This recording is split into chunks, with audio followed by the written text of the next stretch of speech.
नमस्कार दोस्तों। मैं उम्मीद करता हूँ सभी बहुत बढ़िया होंगे। कल हमने क्या पढ़ रहे थे, गुणनखंडों की संख्या पढ़ रहे थे। उसके अंदर हमने क्या क्या टॉपिक पढ़े उनको रिवीजन कर लेते हैं। गुणन खंडों की संख्या। तो इसके अंदर सबसे पहला टॉपिक था हमारा गुणन खंडों की संख्या। पहला हमारा ये टॉपिक था। दूसरा टॉपिक था हमारा विषम संख्या वाले गुणन खंडों की संख्या। और तीसरा टॉपिक था हमारा सम संख्या वाले गुणन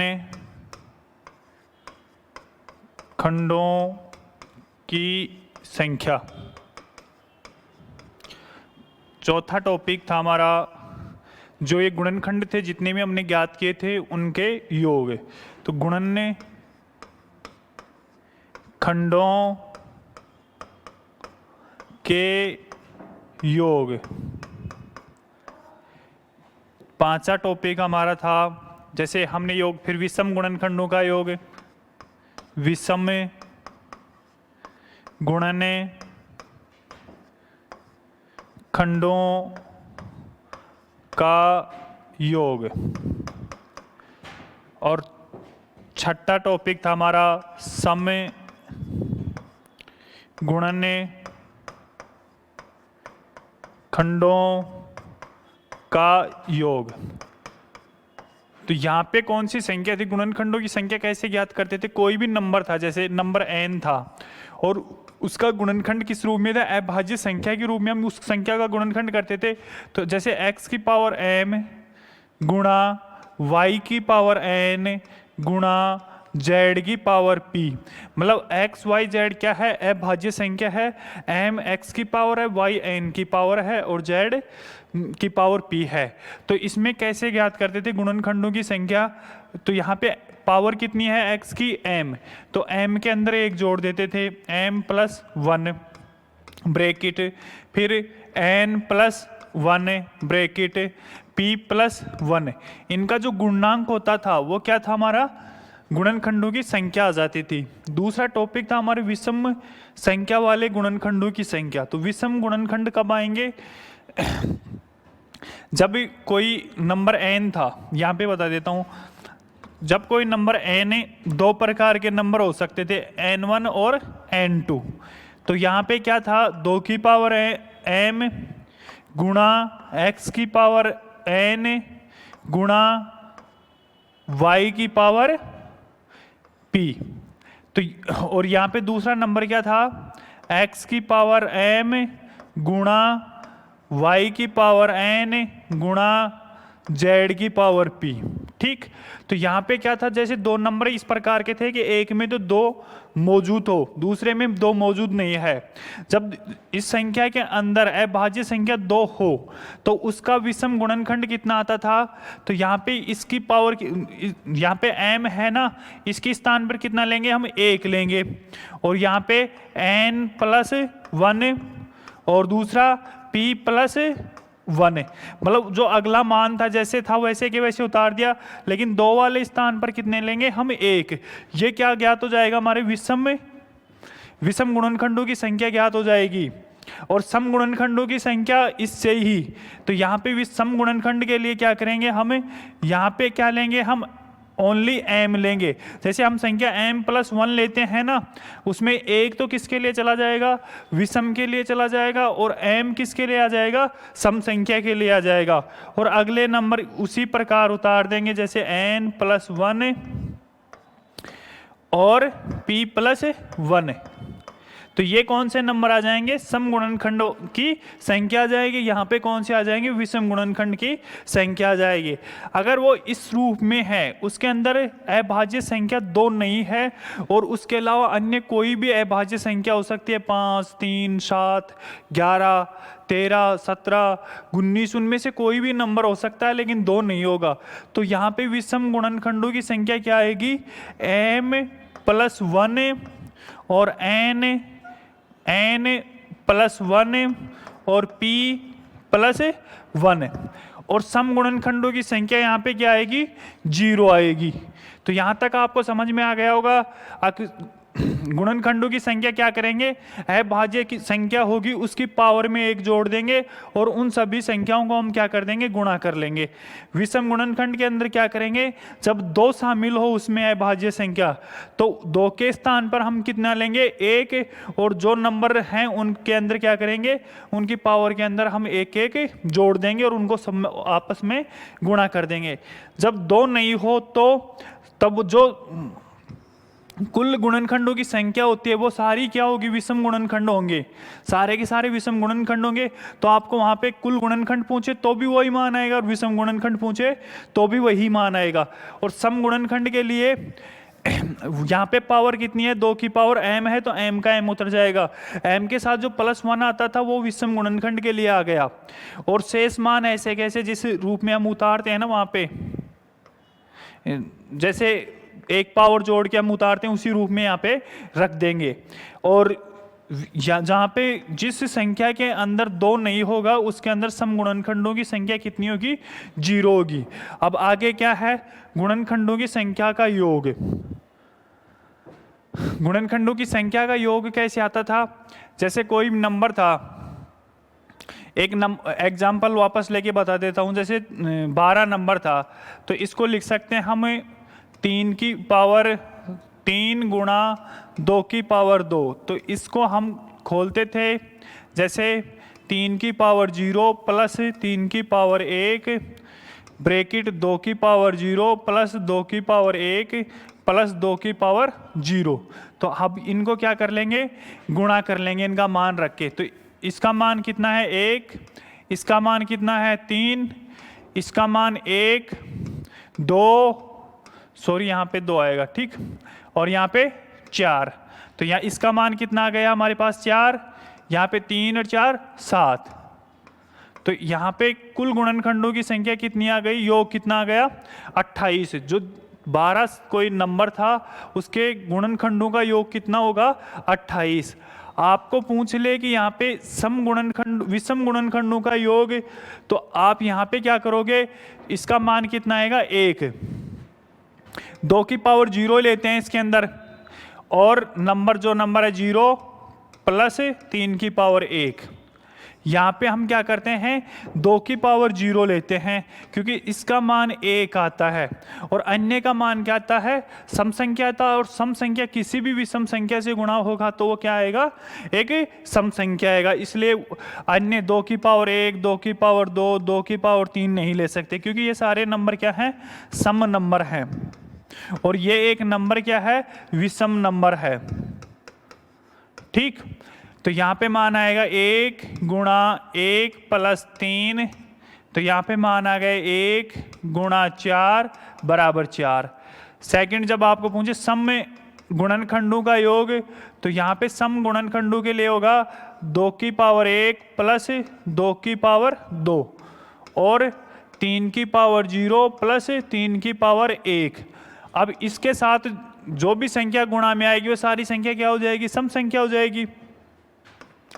यहाँ पे 2, 4 और 1 और 3, तो यहाँ पे मान आ गया 6 प्लस गुणा 4, 6 चौका 24। तो 4 और 24 को जोड़ो कितना आ गया 28, और यहाँ पे मान भी कितना आ रहा है 28। तो इस प्रकार हमने कल ये ज्ञात कर लिया था। अगला टॉपिक था इसी के अंदर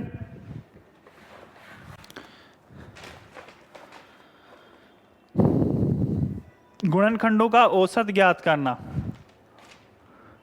अगला टॉपिक हमारा है था गुणनखंडों का औसत ज्ञात करना। तो आपने औसत का सूत्र पढ़ा होगा, हम पढ़ते हैं जैसे कोई नंबर होते हैं उनके कुल संख्याओं का योग बटा कुल संख्या। औसत का सूत्र होता है कुल संख्याओं का योग बटा कुल संख्या। ठीक, तो यहां पे क्या आ जाएगा, कुल गुणनखंडों का औसत का सूत्र क्या आ जाएगा, कुल गुणनखंडों का योग बटा कुल गुणनखंड है। तो यहां पे आ जाएगा कुल गुणनखंडों का योग बटा कुल गुणनखंड। तो अभी हम 12 के लिए ज्ञात करेंगे। तो 12 का कुल गुणनखंडों का योग कितना है था 28, और 12 के गुणनखंड ज्ञात करो। तो वहां पे क्या था 2 की पावर 2 गुणा 3 की पावर 1। तो इसका मान गुणनखंडों का योग कितना आएगा, सॉरी गुणनखंड कितने आएंगे 2 + 1 और 1 + 1। तो यहाँ पे 3 × 2 = 6। तो कुल गुणनखंड कितने हैं 6। तो 2 का भाग ऊपर नीचे देंगे 14/3। इसका क्या आ जाएगा कुल औसत आ जाएगा। तो औसत के लिए क्या करते हैं हम कुल गुणनखंडों का योग ज्ञात कर लेते हैं और कुल गुणनखंड ज्ञात कर लेते हैं। और इस प्रकार हमने इसमें पूर्ण वर्ग पूर्ण घन पढ़े थे। तो जैसे कोई नंबर 12 है और मैंने इसका लिखा 2 की पावर 2 और 3 की पावर 1। तो यहां पे पूछ रहा है कि पूर्ण वर्ग। तो वर्ग के अंदर क्या आता है, उसकी पावर कितनी होती है 2 होती है। किसी भी वर्ग करते हैं तो उसमें कोई नंबर होता है n, उसके क्या करते हैं हम स्क्वायर करते हैं। तो यहाँ पे स्क्वायर में कितना आ रहा है, पावर कितनी आ रही 2। तो अब क्या करेंगे सभी पावर के अंदर हम किसका भाग दे देंगे 2 का। तो यहाँ पे इसकी पावर के अंदर 2 का भाग दिया और इसके अंदर भी हमने 2 का भाग दिया। तो यहाँ पे मान कितना आ गया 1, यहाँ पे मान कितना आ रहा है 0.5। अब इससे अगली, ये एक पूर्ण संख्या है, इससे अगली पूर्ण संख्या कौन सी होगी 2, और 0.5 की अगली पूर्ण संख्या कौन सी होगी 1। इन दोनों संख्याओं को गुणा कर दो, कितना आया 2। इसके अंदर 2 ऐसी संख्या हैं, 2 ऐसे गुणनखंड है जिनका पूर्ण वर्ग होता है। चेक करते हैं, जैसे 12 के गुणनखंड कौन कौन से होते हैं 1 2 4 6 और 12। अब देखो इसमें पूर्ण वर्ग कौन कौन से हैं, एक तो 4 और 1 1 का पूर्ण वर्ग करेंगे, इसका वर्गमूल करोगे 1 का तो इसका मान कितना आएगा 1, और 4 का वर्गमूल करोगे तो कितना आया मान 2। तो यहाँ पे कुल कितनी संख्या है 2।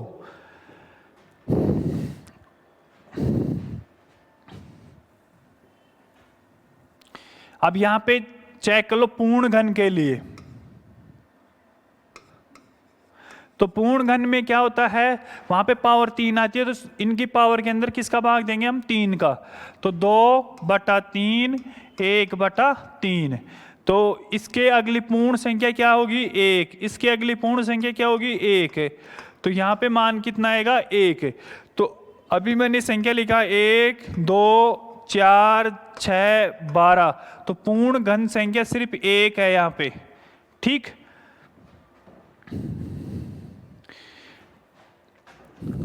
अब कल जो हमारे क्वेश्चन रह गए थे उनको हम करेंगे। कल हम में एक क्वेश्चन कर रहे थे कि यदि एक और √n के बीच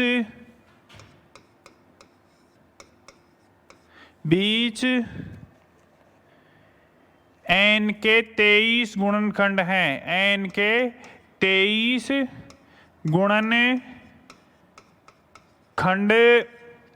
हैं,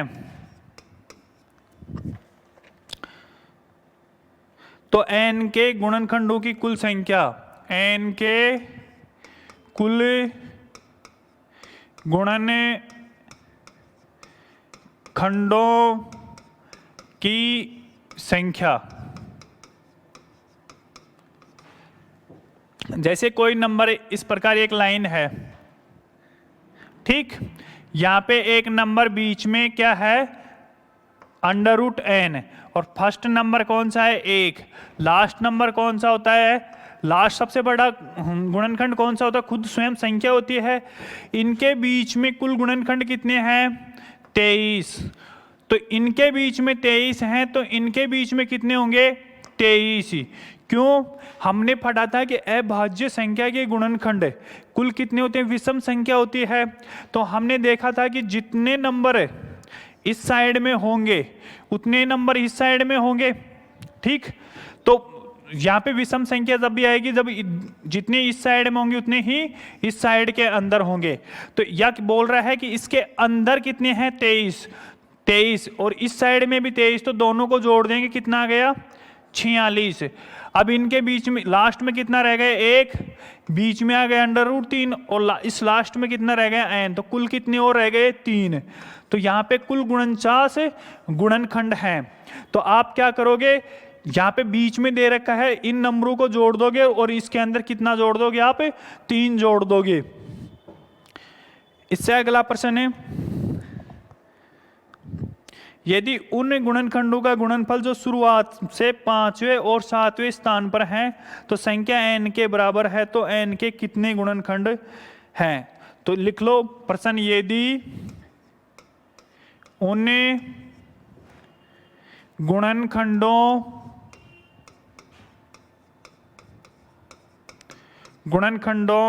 का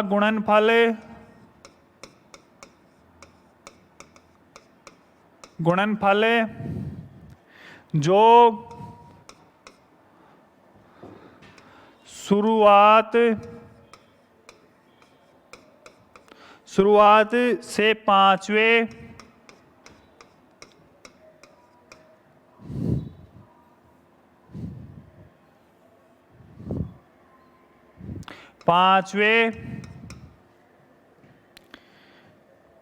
और 7वें स्थान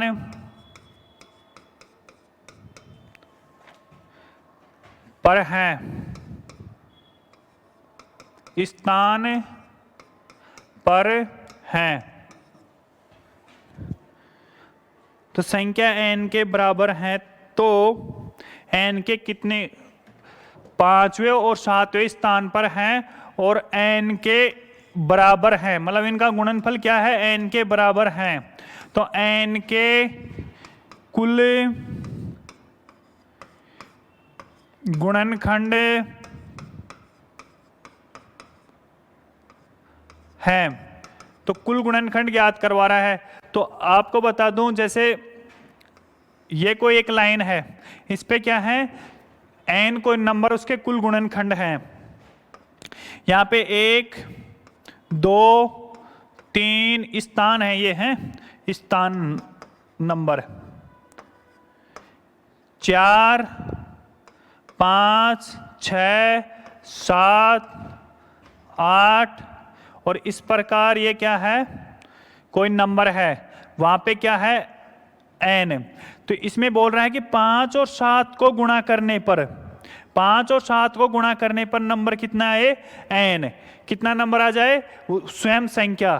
तो आपको बता दूं कि जितने नंबर इस साइड में हैं, या इसको आप इस रूप में भी हल कर सकते हैं कि 5 और 7 को जोड़ लो। तो 5, मैंने कल भी बताया था ये सवाल, 5 और 7 को जोड़ने पर कितना आया, 12, और उसमें से 1 घटा देंगे। तो इस यहाँ पे कुल गुणनखंडों की संख्या कितनी आएगी, 11। इसका एक एग्जाम्पल ले लेता हूं, जैसे कोई नंबर 16 है और इसके गुणनखंड क्या है, 1, 2, 4, 8 और 16। तो यहाँ पे स्थान देखो, 1, 2, 3, 4 और 5। आप देखोगे कि फर्स्ट और लास्ट का गुणनांक कितना आ रहा है, 1 को 16 से गुणा किया 16 आ गया, मतलब जो नंबर है वही आ गया। फिर 2 और 8 को गुणा किया, मतलब दूसरे स्थान और चौथे स्थान को गुणा किया तो भी मान कितना आ रहा हमारे पास 16 आ रहा है। आप देखो इनके स्थानों का योग करो, 5 और 6 को जोड़ा, सॉरी 1 और 5 को जोड़ा तो 6 है, उसमें से 1 घटाने पर कुल गुणनखंड आ गए। यहाँ पे देखो 2 और 4 को जोड़ो तो यहाँ पे मान कितना आ रहा है 6, इसमें से 1 घटाने पर कुल गुणनखंडों की संख्या आ रही है। मतलब कोई भी नंबर गुणनखंड जिनको आपस में गुणा करने पर उनके स्थानों वाले, जैसे यहाँ पे दो स्थान और चौथे स्थान के जो गुणनखंड हैं उनको गुणा करने पर वो संख्या आती है, तो उन दोनों संख्याओं को हम क्या कर देंगे, जोड़ देंगे और उसमें से 1 घटा देंगे तो वहाँ पे क्या आ जाएगी, कुल गुणनखंडों की संख्या ज्ञात हो जाएगी।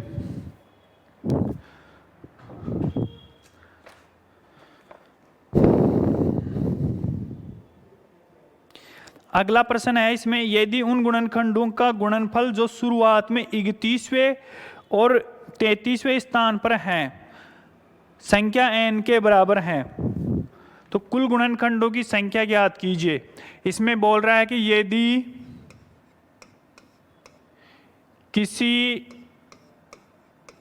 संख्या के 31वें और 33वें गुणनखंडों का गुणनफल स्वयं संख्या हो तो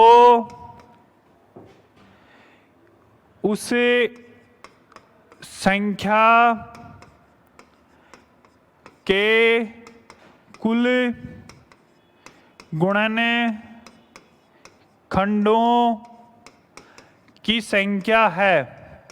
तो यहाँ पे बता दूं, जैसे कोई भी नंबर इस प्रकार से इस लाइन पे है और यहाँ पे 30, 31, 32 और 33, इन दोनों संख्याओं का गुणनफल वही नंबर n आता है, तो आप क्या करोगे, इन दोनों संख्याओं के स्थानों का योग करो और इसमें से 1 घटा दो, 31 प्लस 33 माइनस 1, तो कितना आ जाएगा, 63 संख्या है। वो नंबर n है जिसके कुल कितने गुणनखंड हैं, 63 गुणनखंड हैं।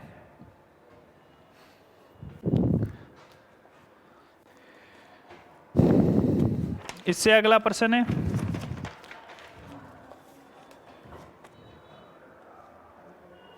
एक प्रश्न है कि 16 की पावर 3 गुणा 12 की पावर 14 गुणा 15 की पावर 19 गुणा 7 की पावर 3 गुणा 9 की पावर 4 गुणा 17 की पावर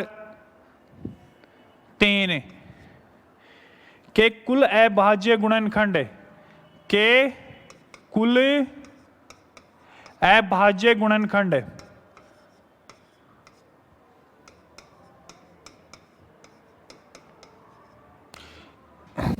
किसके अभाज्य, तो इसको किस रूप में तोड़ेंगे, अभाज्य संख्या के रूप में। तो 16 के अभाज्य संख्या के गुणनखंड के रूप में तोड़ेंगे तो 2 गुणा 2 गुणा 2 गुणा 2, तो इसकी पावर कितनी हो गई, 2 की 4, और 16 के ऊपर पावर कितनी है, 3, तो इसके ऊपर भी पावर कितनी आएगी, 3। तो इस रूप में कोई संख्या हो जैसे a और उसकी पावर m और ब्रैकेट और बार भी n हो, तो ये क्या हो जाती है, पावर आपस में गुणा हो जाती है, m गुणा n। तो यहाँ पे पावर गुणा हो जाएंगी, 4 गुणा 3 बराबर 2 की पावर 12। तो यहाँ पे 2 की पावर कितनी आ गई, 12। यहाँ पे 12 का गुणनखंड क्या आएगा, 2 गुणा 2 गुणा 3, तो यहाँ पे पावर कितनी है इसकी, 1 1, इनके दो आधार के समान है, तो यहाँ पे 2 की पावर 2 गुणा 3। अब इसके ऊपर पावर कितनी है, 14, तो इनकी पावर किससे गुणा हो जाएगी, 14 से, तो यहाँ पे हो जाएगी 2 की पावर 14 गुणा 3 की पावर 14, यहाँ पे 2 है ना, तो यहाँ पे 28 हो जाएगा, 28 और इसमें आ जाएगा 14।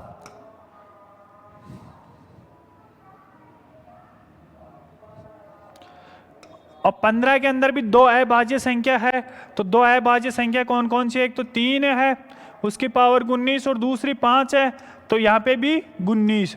7 खुद अभाज्य संख्या है, जितनी पावर उतनी रख दो। 9 के अंदर 3 का गुणनखंड है और उसके ऊपर पावर कितनी है? 2, तो 2 से गुणा कर दो, तो कितने हो जाएगा? 8। 17 एक खुद अभाज्य संख्या है, तो इस पे जितनी पावर उतनी रख दो। अब काउंट करो, 12 plus 28 plus 14 plus 19 plus 19 plus 3 plus 8 plus 3, तो कितना हो गया? 2 और 8 10, 14 और 9 23, 9 बाई 32, 32 और 3 35, 35 और 8 43, 43 और 3 49, तो हासिल के कितने बच गए? 4, तो 5 6 7 और 2 9 और 1 10, तो कुल गुणनखंड कितने आ गए? 109। तो यहाँ पे क्या करेंगे? पहले जो नंबर है उसको किस रूप में तोड़ लेंगे? अभाज्य संख्या के रूप में तोड़ लेंगे, और फिर सभी संख्याओं को जोड़ देंगे।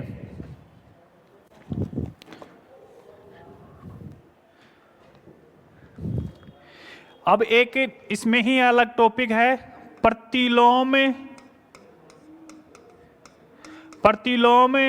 गुणन खंडों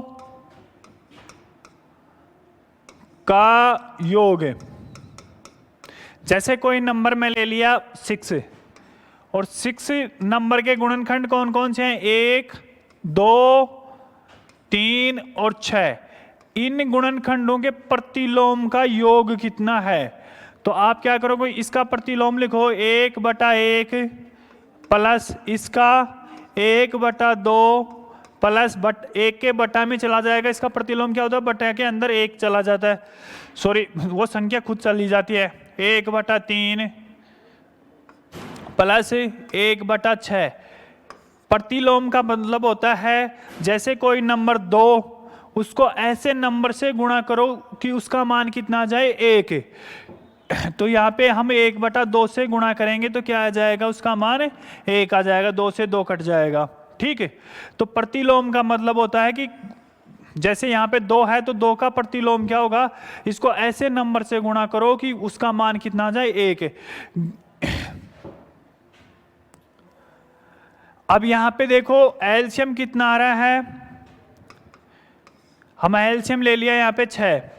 ठीक है, तो 1 के अंदर 6 का भाग दिया, कितनी बार गया? 6 बार, और 6 को 1 से गुणा करो, कितना आया? 6, प्लस 2 का भाग दिया मैंने, कितनी बार गया? 3 बार, और 3 को 1 से गुणा कर दिया, तो कितना आया? 3। 3 का भाग मैंने 6 में दिया, कितनी बार गया? 2 बार। 2 को 1 से गुणा किया तो कितना आया? 2। 6 को मैंने 6 में भाग दिया, कितनी बार गया? 1 बार, और 1 को मैं 1 से गुणा किया तो कितना आया? 1। अब देखो यहाँ पे 1, यहाँ पे 1, ये 2, ये 3 और ये 6, मतलब वो संख्या वापस वो की वो संख्या आ गई है। और यहाँ पे क्या आ गया? 6 खुद स्वयं संख्या आ गई। तो इसका फॉर्मूला क्या बन गया? पहले तो इसको हल कर लो। 3 3 दूनी 6, 6 दूनी 12, 12/6 बराबर 2। तो इसका फॉर्मूला क्या आ गया? कुल गुणन खंडों की कुल गुणनखंडों की संख्याओं का योग बटा कुल, ये वह जो भी नंबर है n नंबर, कुल स्वयं संख्या। तो यहाँ पे क्या होगा? जिस संख्या n कोई नंबर है उसके कुल गुणनखंडों की संख्या बटा खुद n। तो ये इसका फॉर्मूला आ गया। तो एक अगला सवाल देख लो, जैसे कोई 12 है और 12 के गुणन खंडों के प्रतिलोम का योग। तो सबसे पहले आप क्या करोगे कि 12 के गुणनखंड हैं, उनके गुणनखंडों का योग ज्ञात करेंगे। तो यहाँ पे पहले गुणनखंड लिखो 2 की पावर 2 गुणा 3। तो इसके गुणनखंडों का योग कितना आएगा? तो यहाँ पे इसकी पावर को खोल के रख दो, 0 प्लस 2 की पावर 1 प्लस 2 की पावर 2, 3 की पावर 0 प्लस 3 की पावर 1। तो यहाँ पे कितना आ गया? 1 प्लस 2 प्लस 4, 1 प्लस 3। तो यहाँ पे मान कितना आ गया? 3 और 4 7 गुणा 4। तो यहाँ पे कुल आ गया 28। तो यहाँ पे इसका मान क्या आ जाएगा? 28 कुल गुणनखंडों की का योग और स्वयं संख्या। तो कितना आ गया? 4 से कट रहा है, 7 चौक 28 बटा 3। तो 7 बटा 3 क्या आ गया? प्रतिलोम गुणनखंडों का योग। ठीक, तो यहाँ पे हमारा क्या हो गया? गुणनखंडों का जो चैप्टर था वो कंप्लीट हो गया। अब हमारा नया टॉपिक स्टार्ट होगा, उसका नाम है शून्यांकों की संख्या। क्या है? शून्यांकों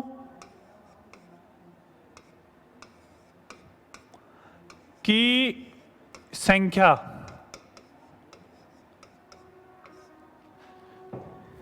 तो शून्यांकों की संख्या क्या है? जैसे कोई दो नंबर आपस में गुणा कर रहे हैं और उसमें लास्ट कितने अंक शून्य आ रहे हैं।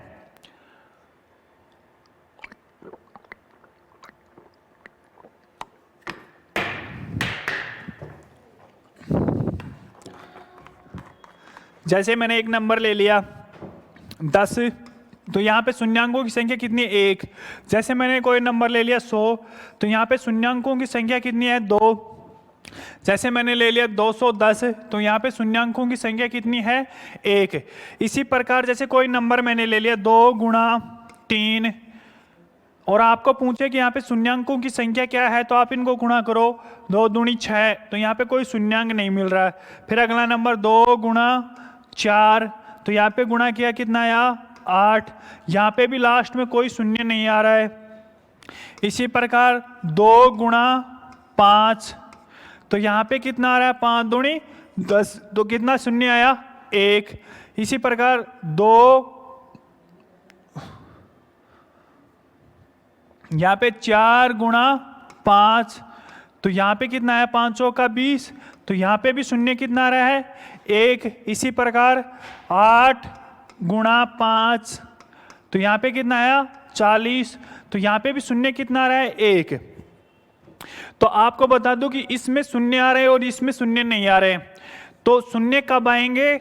जब 2 और 5 के जितने पेयर बनेंगे, जितने युग्म बनेंगे, उतने क्या होंगे? शून्य आएंगे। जितने युग्म बनेंगे उतने क्या आएंगे? शून्य बनेंगे। जैसे मैंने नंबर ले लिया 2 गुणा 2 गुणा 2। पहले क्या करेंगे? संख्याओं को अभाज्य संख्या के रूप में तोड़ेंगे और फिर तो यहां पे देखो कि पेयर कितने बन रहे हैं? 1 2। तो यहां पे लास्ट में कितने शून्य आएंगे? 2। तो यहां पे कितने पेयर बने? 2। तो गुणा करो, ये संख्या कितनी आ रही है? 8 गुणा 25, 8 पंजो 40, 4 8 दूनी 16, 16 और 4 20। तो यहाँ पे कुल कितने शून्य आ गए? 2। और यहाँ पे पेयर कितने बन रहे थे? 2। तो आपको जितने पेयर बनेंगे 2 और 5 के, उतने ही शून्य आएंगे। ये दूसरा तरीका ये हो गया कि जिनमें 5 और 2 गुणा में है, उनमें से जिसका मान कम है, जैसे 5 का मान 2 था और 3 के गुणनांक 2 के गुणनांक 3 थे, तो गुणनांक किसके कम थे? 5 के। तो यहाँ पे कितने शून्य आएंगे? 2। जिसके जितने शून्य, वो जितने कम मान होगा उतना ही कम शून्य आएगा। जैसे 2 गुणा 2 गुणा 5 गुणा 5 गुणा 5। अब यहाँ पे 2 कितनी बार है? 2 बार। और 3 कितनी बार है? 3 बार। तो कितने युग्म बन सकते हैं? अधिकतम सिर्फ 2 ही बन सकते हैं। तो यहाँ पे कुल कितने शून्य आएंगे? 2। यहाँ पे कुल कितने पेयर बन रहे हैं? 2। यहाँ पे गुणा करो, जैसे 4 गुणा 125, तो 5 चौका 20, 2 4 दूनी 8, 2 10 और 4 1 5। तो कुल कितने शून्य आ गए? 2। तो आपको यहाँ पे ध्यान रखना है कि यहाँ पे शून्य किस पे डिपेंड कर रहे हैं? 2 और 5 पे, अन्य किसी संख्या पे नहीं कर रहे हैं। तो इनके जितने युग्म बनेंगे उतने ही उसके लास्ट में क्या आएंगे? शून्यों की संख्या आ जाएगी। अब इनके कुछ एग्जाम्पल हल कर लो।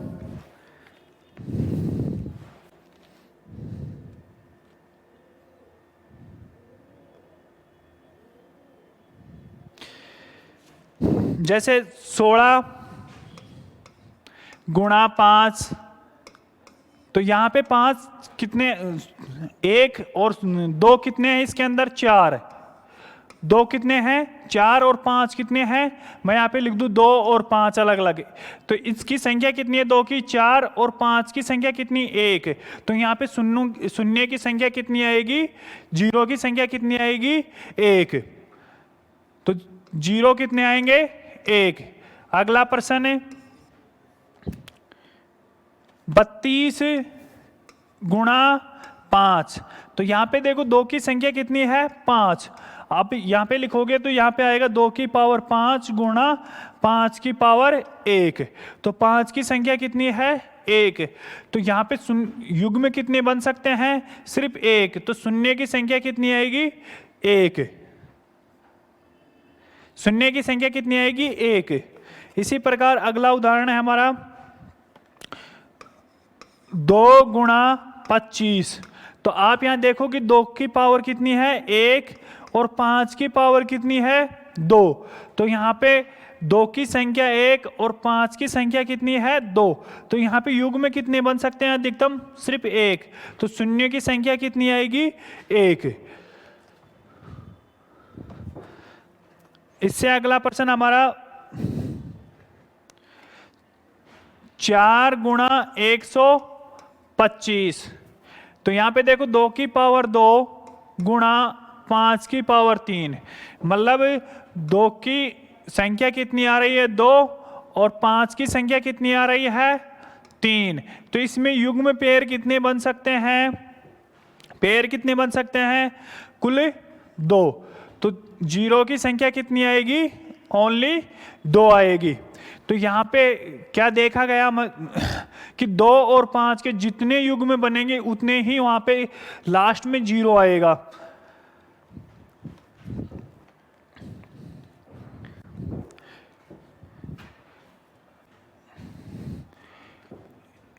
अगला टॉपिक है, जैसे कोई नंबर है 1 गुणा 2 गुणा 2 गुणा 3 और ये कहाँ तक है? 100 तक है। और आपको बोले कि इसके अंदर 2 की पावर x का भाग दिया जाता है, तो x का अधिकतम मान कितना है? x का अधिकतम मान ज्ञात कीजिए। ठीक, तो आप क्या करोगे? 100 के अंदर आप किसका भाग दोगे? 2 का। कितनी बार गया? 50 बार। अब 50 के अंदर फिर 2 का भाग दो। कितनी बार गया? 25 बार। फिर 25 के अंदर 2 का भाग दो। कितनी बार गया? 12 बार। शेषफल रहे उसको छोड़ दो। कितनी बार भाग जा रहा है? भागफल का ध्यान रखना में। फिर 12 के अंदर किसका भाग देना है? 2 का। कितनी बार गया? 6 बार। और फिर 6 के अंदर किसका भाग देंगे हम? 2 का। कितनी बार गया? 3 बार। फिर 3 के अंदर किसका भाग देंगे हमें? 2 का। कितनी बार गया? 1 बार। अब 1 के अंदर भाग नहीं जाएगा। अब क्या करेंगे? जितनी बार भाग गया उन सभी को हम क्या कर देंगे? योग कर लेंगे। ठीक है, तो यहां पे जोड़ो 50, 25, 12, 6, 3, 1, 4, 10, 12 और 5, 17, 1, 2 और 2, 4, 5, 9।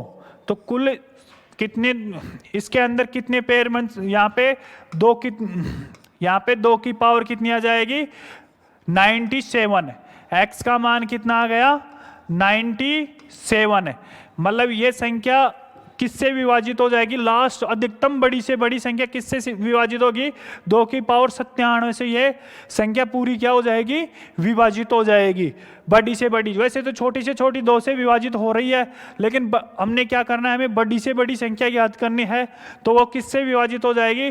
2 की पावर 97 से विभाजित हो जाएगी। इससे बड़ी संख्या से ये विभाजित नहीं होगी, जो 2 के गुणनांक के अंदर है। मतलब वो 2 की पावर के अंदर है। मतलब 2 के गुणनांक के अंदर तो 3 भी आता है, लेकिन 2 की पावर के अंदर है। इसी प्रकार अगर कोई नंबर आपको पूछ ले 1 गुणा 2 गुणा 3 गुणा और 10 तक है, और आपको बोले कि 3 की पावर x से विभाजित करना है, और 3 की पावर क्या होनी चाहिए? अधिकतम से अधिकतम होनी चाहिए, मतलब बड़ी से बड़ी होनी चाहिए। तो यहाँ पे क्या करेंगे? सबसे पहले हमें 10 के अंदर क्या करेंगे? हम 3 का भाग देंगे। कितनी बार गया? 3 बार। फिर 3 के अंदर हम किसका भाग देंगे? 3 का। तो कितना आया? 1। तो इनका योग कितना हो रहा है? 4। तो ये संख्या किससे विभाजित हो जाएगी? 3 की पावर 4 से। इससे बड़ी संख्या से विभाजित नहीं होगी।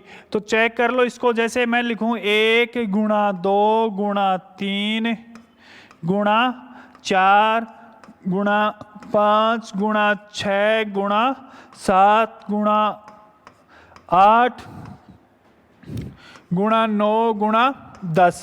अब देखो 3 किस किस के अंदर है? इसके अंदर है एक 3, और यहाँ पे 3 है एक, और यहाँ पे 3 कितने हैं? 2 3 है।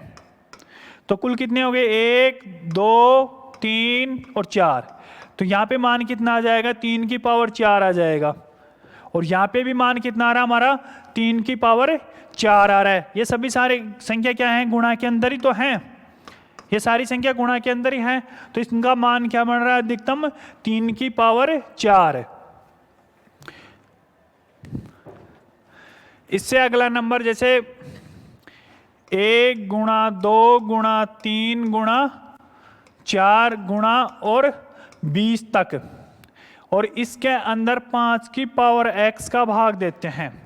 तो इसमें बड़ी से बड़ी संख्या किसका भाग जाएगा?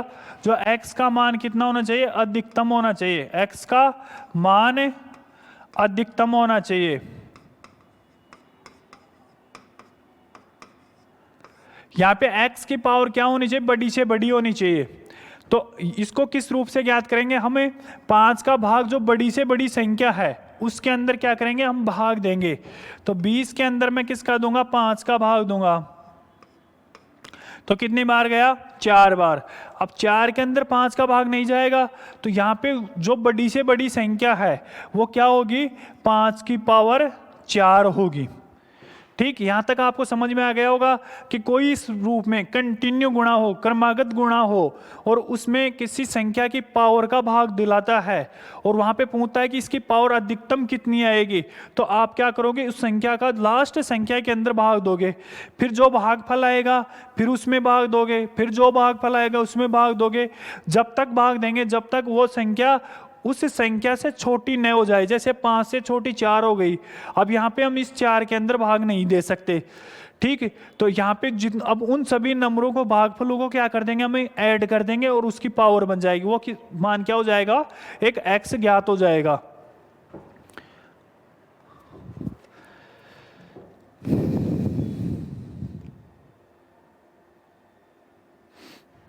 अब इनके एग्जाम्पल कर लेते हैं हम।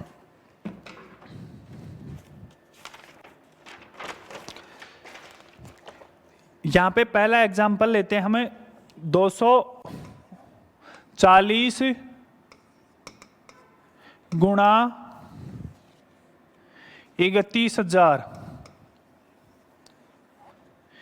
के अंत में कुल शून्याङ्कों की संख्या के अंत में कुल शून्याङ्कों की संख्या। तो यहाँ पे देखो कि यहाँ पे शून्याङ्क कितने हैं, 3 और एक शून्याङ्क ये है। अब आप 24 जितने शून्याङ्क ये हैं उनको तो आप अलग से निकाल लो, ठीक है। और ये यहाँ पे संख्या कितनी बच गई 24 और यहाँ पे संख्या कितनी बच गई 1। इनका गुणनखंड करो अभाज्य संख्या के रूप में, तो इसके आएगा 2 की पावर 4 3 गुणा 3 और ये खुद अभाज्य संख्या है। अब यहाँ पे देखो कि शून्य कब आते हैं, जब उस संख्या के गुणा में 2 और 5 हो और उनके जितने युग्म बनते हैं उतनी शून्य आती है। अब यहाँ पे 5 की संख्या तो कितनी है 0, यहाँ पे कितनी संख्या इसकी 3 और इसकी संख्या कितनी है 0। इसका मतलब है कि हम पेयर, इसमें कितने पेयर बनेंगे 0 पेयर बनेंगे। तो यहाँ पे कोई संख्या और नहीं आ रही है, तो यहाँ पे कुल संख्या कितनी हो जाएंगी, एक संख्या तो ये हो गई और 3 ये हो गई। तो यहाँ पे कुल संख्या कितनी हो गई 4 शून्य आएंगे। इन संख्याओं को आपस में गुणा करने पर लास्ट में कितनी संख्या आ जाएंगी, शून्य कितने कुल कितने शून्य आ जाएंगे 4 आ जाएंगे। इससे अगला प्रश्न है 25 250 गुणा 400 के अंत में कुल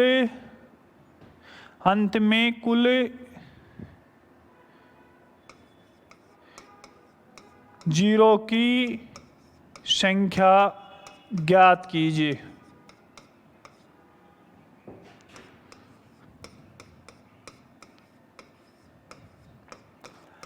अब इसको हम 2 तरीके से ज्ञात करेंगे, जैसे 250 गुणा 400।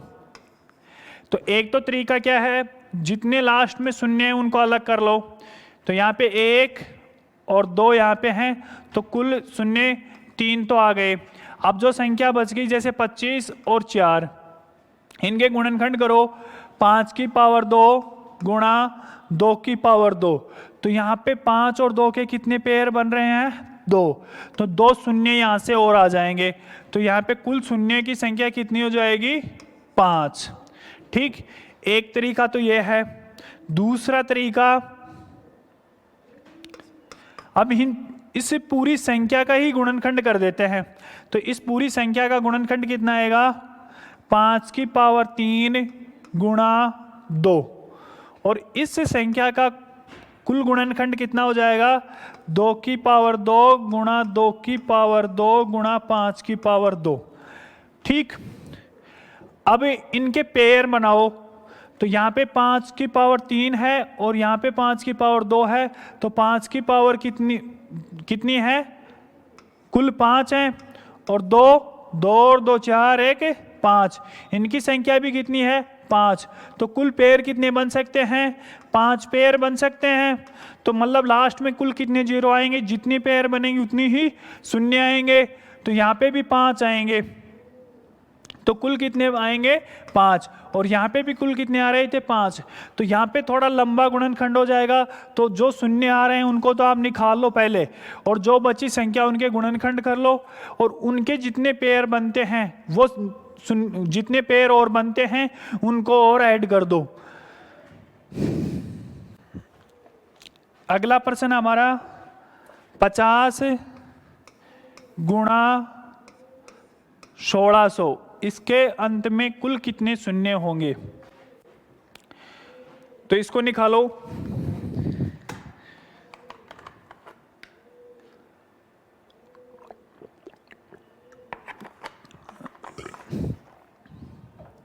तो यहां पे देखो, यहां पे शून्य 1 है और यहां पे 2 है, तो 3 शून्य पहले निकाल लो। अब इसका गुणनखंड क्या 5, इसका गुणनखंड किया तो क्या है 2 की पावर 4। तो यहाँ पे कितने पेयर बन सकते हैं? ओनली एक पेयर। और एक पेयर बनेगा तो कुल कितने शून्य आएंगे इस पेयर से? सिर्फ एक शून्य आएगा। कुल कितने शून्य आएंगे इससे? एक शून्य आएगा। तो 3 पहले के हैं और एक इसका हो गया, तो कुल शून्य कितने होंगे इसके अंदर? 4 शून्य होंगे।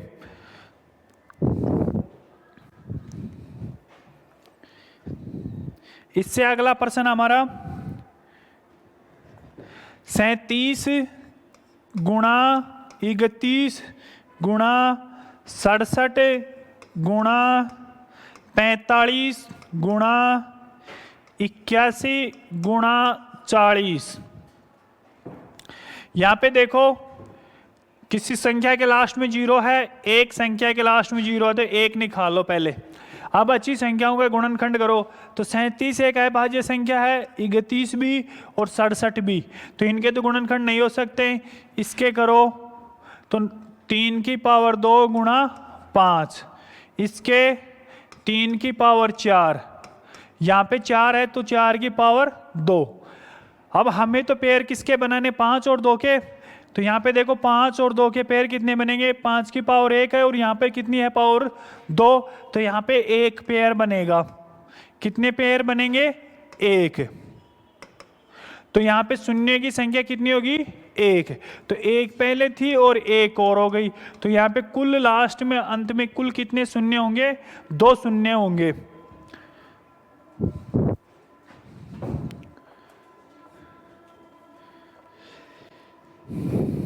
इससे अगला क्वेश्चन हमारा कि 1 गुणा 2 गुणा 3 गुणा और ये 108 तक जा रहा है, ठीक। और इसमें भाग दे रहे हैं 3 की पावर x। x का अधिकतम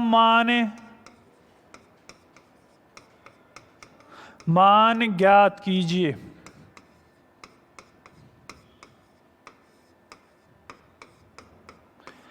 ठीक, तो यहां पे क्या करेंगे? अभी ज्ञात किया था तो हमें क्या करेंगे? 3 का भाग किस में देंगे? इस लास्ट संख्या के अंदर भाग देंगे। तो जैसे 108 बटा 3 कितनी बार गया? 3 एकम 3, एक बच गया। 18, 18 में कितनी बार जाएगा? 36 बार। फिर 36 के अंदर 3 का भाग दो, कितनी बार गया? 1 और 2। अब कितना आया? 12। 12 के अंदर फिर भागफल आए, उसके अंदर भाग दिए जाओ जब तक 3 से छोटा न हो जाए। तो 12 के अंदर 3 का भाग दिया, कितनी बार गया? 4 बार। और फिर 4 के अंदर 3 का भाग दो, कितनी बार गया? 1 बार। अब जो भागफल आया उन सभी को जोड़ दो, तो 12 और 36 48, 48 से 4 52, 52 1 53। कुल कितने संख्या आ जाएगी? 53 है। यहाँ पे 3 की पावर 53 से ये क्या हो जाएगी? संख्या विभाजित हो जाएगी, पूर्णतः विभाजित हो जाएगी। हमें ऐसी संख्या चाहिए जो पूर्णतः विभाजित हो जाए। तो आप क्या करोगे? लास्ट डिजिट को पकड़ोगे और उसके अंदर भाग दोगे। जो भागफल आएगा उसके अंदर जब तक भाग देंगे जब तक वो संख्या 3 से कम न हो जाए। अब यहाँ पे 1 आ गया तो 3 से कम हो गया। अब जो भागफल आए उन सभी को हम ऐड कर लेंगे।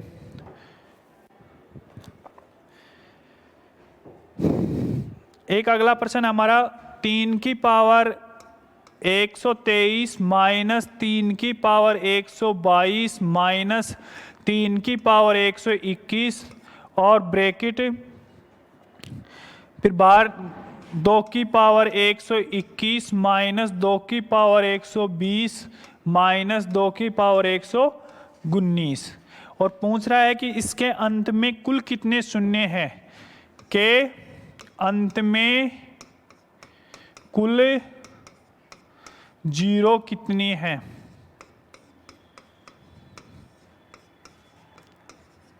ठीक, तो यहां पे क्या करेंगे? सबसे पहले एलसीएम क्या आ रहा है इसमें? 3 की पावर 121 एलसीएम आ रहा है। तो यहां पे कितना बच गया? 3 की पावर 2 माइनस 3 की पावर 1 माइनस 3 की पावर 0, उसका मान क्या आता है? 1। यहां पे कॉमन क्या आएगा हमारा? उसको भी साइड ले लेता हूं, 2 की पावर 119। तो यहाँ पे क्या बच गया है, 2 की पावर 3 सॉरी 2 माइनस 2 की पावर 1 माइनस 2 की पावर 0 आएगा, तो इसका मान भी क्या आएगा 1। तो यहाँ पे मान क्या आ रहा है, 2 की पावर 119 गुणा 3 की पावर 121 है। और यहाँ पे कितना आ गया 9 माइनस 3 माइनस 1 है। और यहाँ पे 4 माइनस 2 माइनस 1 है। तो यहाँ पे कितना बच रहा है हमारे पास 5 और यहाँ पे कितना बच रहा है 1। अब हमें क्या चाहिए, लास्ट शून्य ज्ञात करने के लिए 5 और 2 को देखते हैं। तो 5 की संख्या कितनी है 1 और 2 की संख्या कितनी है 119। तो इनमें पेयर कितने बन सकते हैं, ओनली 1। तो यहाँ पे शून्य की संख्या कितनी आएगी, 1 आएगी। कितनी आएगी 1। जितने पेयर बनेंगे उतने ही शून्य की संख्या आएगी। पहले 100 अभाज्य संख्याओं के गुणनफलों के अंत में कुल कितनी संख्या है।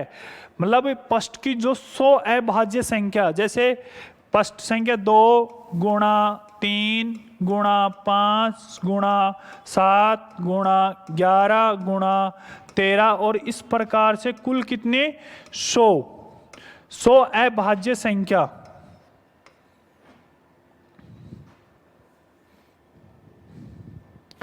अभाज्य संख्याओं का गुणनफल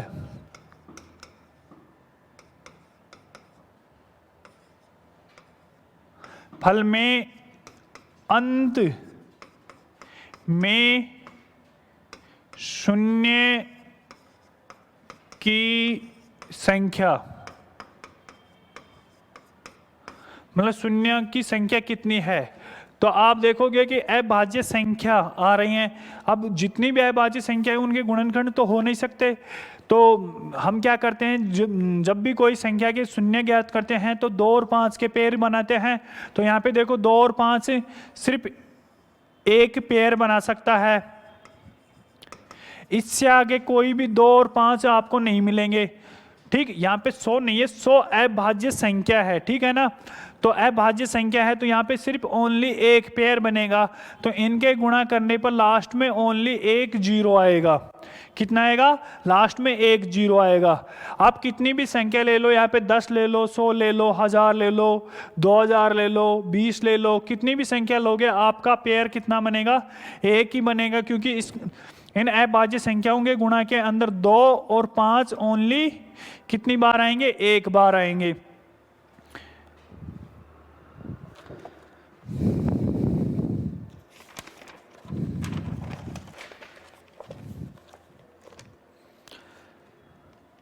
इससे अगला प्रश्न हमारा 5 गुणा 10 गुणा 15 गुणा और कितनी बार है, 75 तक है। और इनके अंत में गुणा करने पर अंत में कुल 0, अंत में कुल 0। तो यहां पे देखो ये संख्या क्या है, इस रूप में है 5, 10, 15, 20, 25, 30, 35, 40, 45, 50, 55, 60, इधर 70 और 75। यहाँ पे देखो 2 और 5 की संख्या, तो यहाँ पे 2 की संख्या 0 और 5 की संख्या 1। यहाँ पे 2 की संख्या 1 और 5 की संख्या भी 1। यहाँ पे 2 की संख्या कितनी आ रही है, 0 और 5 की संख्या 1। यहाँ पे 2 की संख्या कितनी आ रही है, 2, क्योंकि 4 गुणा 5 है तो 2 की संख्या कितनी आ जाएगी, 2। और यहाँ पे 5 की संख्या 1। यहाँ पे 2 की संख्या 0 है और 5 की संख्या कितनी आ गई, 2। यहाँ पे 5 का स्क्वायर है। यहाँ पे 6 गुणा 5 आ रहा है तो 6 गुणा 5 के अंदर 2 1 है और 5 भी 1 है। यहाँ पे 5 1 और यहाँ पे 2 कितने हैं 3 और 5 कितने हैं 1, यहाँ पे 5 1, यहाँ पे 5 कितने हैं 2 और 2 कितने हैं 1, यहाँ पे 5 1 है 2 0 है, यहाँ पे कितने हैं 2 2 हैं और 5 1 है, यहाँ पे देखो 2 1 है और 5 कितने हैं 1, यहाँ पे 2 कितने हैं 0 और 5 कितने हैं 2, 25 75 होता है ना, तो यहाँ पे कितने आ गए 2। अब ऐड करो तो संख्या किसकी ज्यादा आ रही है 5 की, तो हम 5 को नहीं जोड़ेंगे, हम कम से कम जिसकी संख्या आएगी उसको जोड़ेंगे। तो यहाँ पे 2 और 1 3, 3 और 2 5, 5 और 1 6, 6 और 3 9, 9 और 1 10, 10 और 2 12, 12 और 1 13, तो 2 की संख्या कितनी आ गई 13। चलो 5 को भी जोड़ लेते हैं, 2 3 4 और 2 6 7 8 9 10 12 13 14 15 और 2 17, तो 5 की संख्या कितनी आ गई 17। तो यहाँ पे पेयर कितने बनेंगे 13 पेयर बनेंगे। तो हम यहाँ पे क्या करते हैं, कम से कम जिसका मान रहता है उतने ही पेयर बनेंगे। तो यहाँ पे कुल कितनी संख्या आएगी लास्ट में 13 संख्या आएगी, कुल कितनी संख्या आएगी 13 संख्या आएंगी।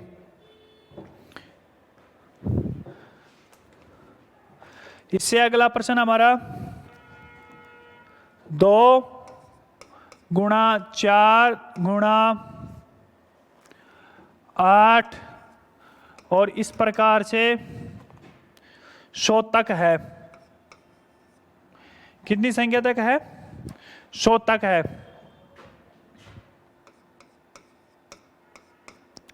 इसके अंत में कुल कितने शून्य हैं, अंत में कुल कितने शून्य हैं। तो आप यहां पे देखो कि 2 की मात्रा अधिक है या 5 की, तो 2 अधिक होगा, 2 4 8 आ रहा है, 5 कम है, तो हम यहाँ पे कौन सा संख्या ढूंढेंगे 5, जिसका मान कम होगा उसको ढूंढेंगे। तो इसमें कौन कौन से हो सकते हैं 10, फिर 20, फिर 30 40 50 60 70 80 90 और 100। तो यहाँ पे 5 1 1 1 1 और यहाँ पे 2 1 1 1 1 और यहाँ पे 2, काउंट करो कुल संख्या कितनी 10 होगी, 10 में एक्स्ट्रा 1 1 है, तो यहाँ पे कुल संख्या कितनी आ गई 12। 5 कितनी बार है 12 बार है, तो यहाँ पे कुल पेयर कितने बनेंगे 2 और 5 के 12 पेयर बनेंगे। तो अंत में कुल कितनी संख्या होंगी 0 की 12 संख्या होंगी, कुल कितनी संख्या होंगी 12।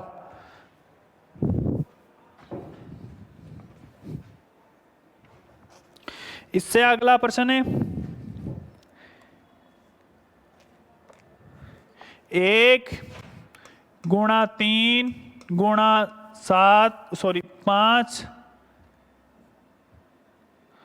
5 गुणा 7 गुणा और इस प्रकार से ये चल रही हैं 101 तक के अंत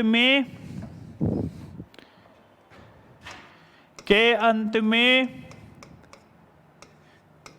कुल शून्य की संख्या। तो आप यहां पे देखो कि 1 3 5 15 इस प्रकार से 5 की संख्या तो है, लेकिन आपको यहाँ पे 2 की संख्या दिख रही है क्या, तो यहाँ पे 2 की पावर 0 है, 5 की तो कुछ भी है, कुछ भी n नंबर मान लो, लेकिन यहाँ पे 2 की संख्या कितनी आ रही है 0। तो यहाँ पे पेयर कितने बनेंगे 0 पेयर बनेंगे। 0 पेयर बनेंगे तो इसके अंत में कुल कितने 0 आएंगे, कोई 0 नहीं आएगी, मतलब 0 की संख्या क्या होगी 0, मतलब उसके अंत में कोई शून्य नहीं आएगा। यहाँ पे हमारे पास क्या नहीं है 2 नहीं है।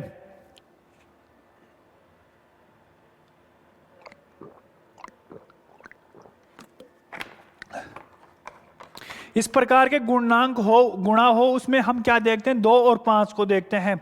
और उसमें से भी कौन सा देखते हैं, हम ये अंदाज लगाते हैं कि 2 अधिक होगा 5, जिसका मान कम होगा हम उस संख्या को ढूंढते हैं वो कितनी बार है।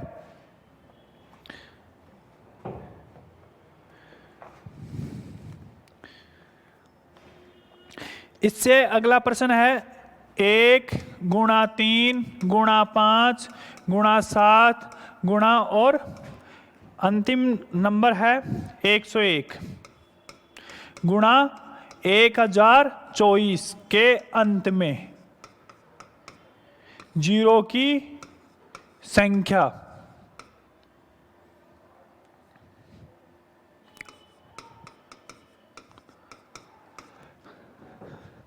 अब यहां पे क्या आ गया, 1024 आ गया। तो 1024 किसके गुणनखंड है, 2 का गुणनखंड है। और ये किस 2 की पावर 10 के बराबर होता है कितना, 1024 किसके बराबर होता है, 2 की पावर 10 के बराबर कितना होता है, 1024। तो अब यहाँ पे हमें 2 का तो मान मिल गया, अब 5 का मान ढूंढना है। तो 5 का मान हमें पता नहीं कि 10 के बराबर है या 10 से अधिक है, तो हमें उन दोनों संख्याओं को ज्ञात करना पड़ता है। 5, 15, 25, 35, 45, 55, 65, 75, 85, 95। ठीक, यहाँ पे 5 की संख्या 1, 1, 2, 1, 1, 1, 1 और यहाँ पे 2, 1, 1। काउंट करो, 1, 2, 3, 4, 5, 6, 7, 8, 9, 10 और ये 2 बार है 11 और 12। तो यहाँ पे 5 की संख्या कितनी आ रही है, 12 बार और 2 की संख्या कितनी है, 10 बार। तो कुल कितने पेयर बनेंगे, 10। तो लास्ट संख्या में कितने जीरो आएंगे, 10 जीरो आएंगे। इस संख्या को गुणा करने पर क्या आएगा, लास्ट में अंत में कुल कितने जीरो आएंगे, 10 जीरो आएंगे। ठीक है, जितने पेयर बनेंगे उतने ही अंत में क्या आएंगी, शून्य की संख्या आएगी।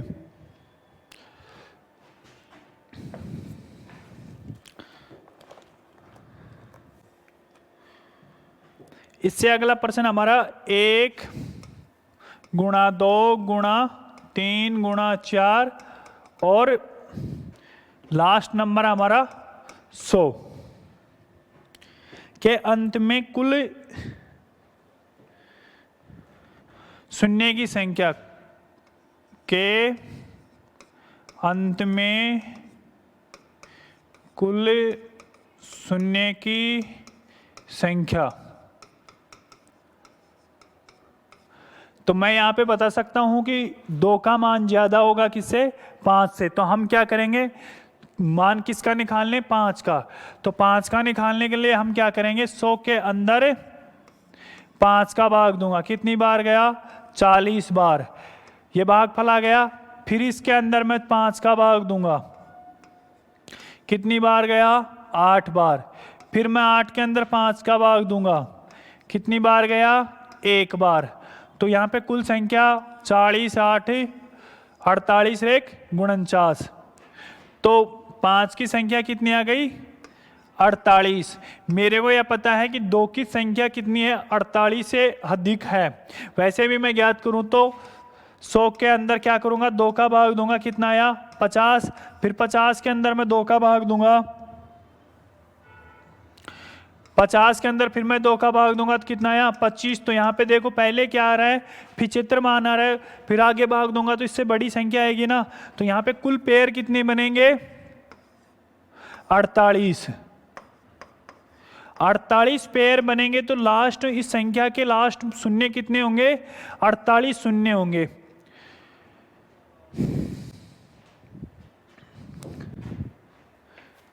इससे अगला प्रश्न हमारा, जैसे अब 100 तक की ज्ञात किया है, इसी प्रकार हमें आगे जैसे 1 गुणा 2 गुणा 3 गुणा और कहाँ तक है, 200 तक है। ठीक, इसमें तो आप क्या करोगे, 200 के अंदर 5 का भाग दो। कितनी बार गया, 4।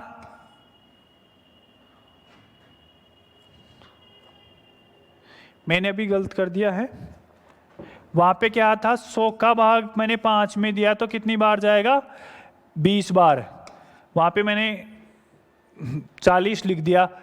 अब यहाँ पे 20 के अंदर मैं 5 का भाग दूंगा तो कितनी बार जाएगा 4 बार, तो 5 और 4 कितना आ गया 24। तो वहाँ पे कुल कितने शून्य की संख्या आएगी 24 आएगी। और यहाँ पे क्या आ जाएगा 40 के अंदर मैं 5 का भाग दूंगा कितनी बार गया 8 बार, और 8 के अंदर मैं 5 का भाग दूंगा कितनी बार गया 1 बार। तो यहाँ पे कुल संख्या कितनी आ गई हमारी 49। तो 200 के अंदर कितनी आएगी 49 और 100 के अंदर कितने आएंगे 24 आएंगे। ठीक है,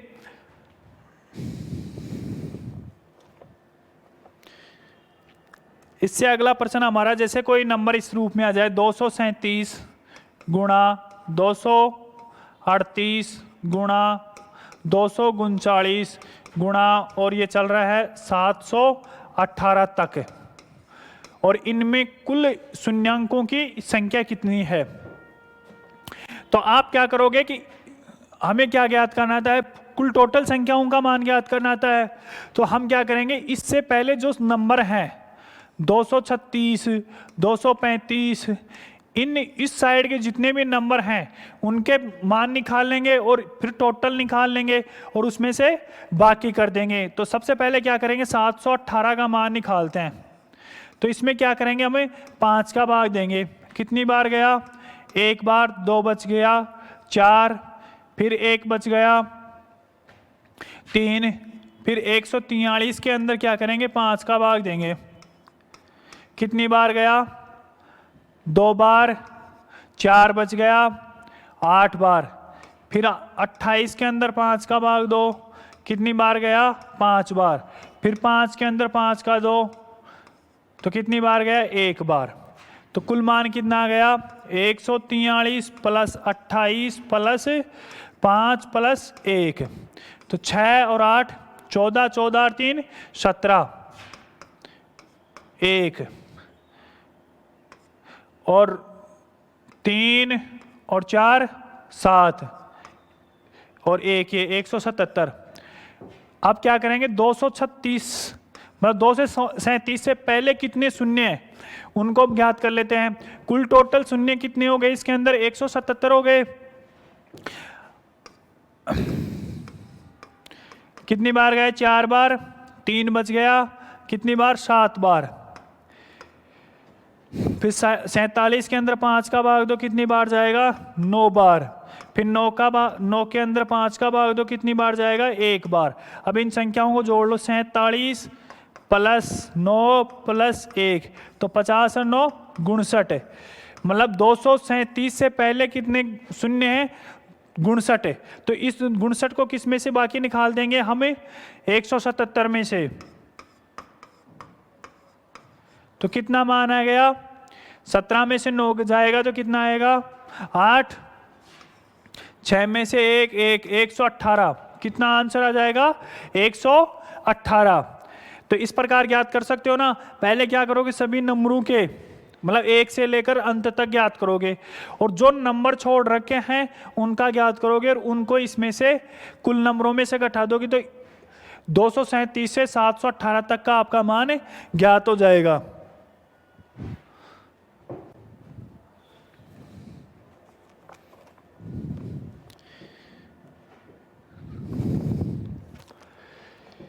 एक प्रश्न है जैसे 1 का स्क्वायर गुणा 2 का क्यूब गुणा 3 की पावर 4 गुणा 5 की पावर 6 गुणा 6 की पावर 7 गुणा, इस प्रकार चल रहा है 10 की पावर 11 तक। कुल शून्यांकों की संख्या ज्ञात कीजिए। तो यहाँ पे देखोगे कि 2 फिर क्या आ रहा है, यहाँ पे 4 नहीं लिखा ना मैंने, यहाँ पे लिख लेना गुणा में 4 की पावर 5 है, ठीक है। यहाँ पे 2 फिर यहाँ पे कितना आ गया 4 6 8, इसकी पावर कितनी है 3, इसकी पावर 5, इसकी पावर कितनी 7 और इसकी पावर कितनी है 9 और लास्ट में कितना आ गया 10 और 10 की पावर कितनी है 11। तो यहाँ पे देखो 2 के मान कितने आ रहे हैं, तो यहाँ पे 2 के मान एक तो 3 आ गया, यहाँ पे डबल कर दो 10, यहाँ पे 7, यहाँ पे 27 और यहाँ पे कितना आएगा 11। अब इसी प्रकार 5 के 5 और 10 ही है, और 5 की पावर कितनी 6 और 11 की 10 की पावर कितनी है 11, तो 5 के मान कितने हैं 6 और 11, तो कुल कितने आ गए 17। तो मान किसका कम आ रहा है 5 का। तो इसके हिसाब से पेयर देखेंगे कुल कितने पेयर बन सकते हैं हमारे पास 17 पेयर। तो यहाँ पे कुल कितने शून्य आ सकते हैं, अंत में 17 शून्य आएंगे। कुल कितने शून्य आएंगे 17। हमें क्या ज्ञात करना होता है, पहले 2 और 5 को ध्यान में रखते हैं। उसके अंदर 2 और 5 है क्या, 2 और 5 है तो इसका मतलब उसके अंदर कोई ना कोई शून्य है। अगर 2 और 5 में से कोई भी एक नंबर नहीं, इसका मतलब उसमें कोई शून्य नहीं है। अगर 2 और 5 है तो उसमें से हम ये देखेंगे कि 5 का मान अधिक है या 2 का मान अधिक है। हमें संख्या से अंदाज पड़ जाता है कि इसके अंदर 2 का मान अधिक होगा कि या 5 का। जब 2 का मान अधिक है तो 2 को नेगलेक्ट कर देंगे, 5 का मान ज्ञात करेंगे, और जब 5 का मान अधिक है तो 2 को ज्ञात करने की कोशिश करेंगे, और जितने मान जिसका मान कम आएगा उतने ही कम पेयर बनेंगे। मतलब 5 के पास, जैसे मैं कोई नंबर ले लूं 2 और 5, 2 के पास तो 10 हैं और 5 के पास 4 हैं, तो पेयर कितने बना सकते हैं दोनों, ओनली 4 ही बना सकते हैं। कितने बना सकते हैं 4, तो इसमें शून्य भी कितने होंगे 4 ही होंगे। तो यहाँ तक आपको समझ में आ गया होगा कि शून्य कैसे ज्ञात करते हैं, इनके जितने पेयर बनेंगे उतने ही इसमें क्या होंगे शून्य की संख्या होगी।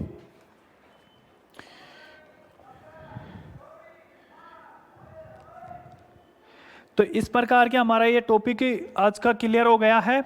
कल हमें इससे आगे टॉपिक कराएंगे, जो टॉपिक होगा हमारा श्रेणी, जिसमें गुणोत्तर श्रेणी, समांतर श्रेणी और हरात्मक श्रेणी पढ़ेंगे। तो जो भी चैप्टर पढ़े हैं आपने उनको पीछे जो फर्स्ट पहले सेकंड नंबर थर्ड नंबर इस प्रकार से क्रम वाइज मैंने पढ़ाए हैं, उन सभी को आपको क्या करना है क्रम से पढ़ने हैं, तभी आपको समझ में आएगा।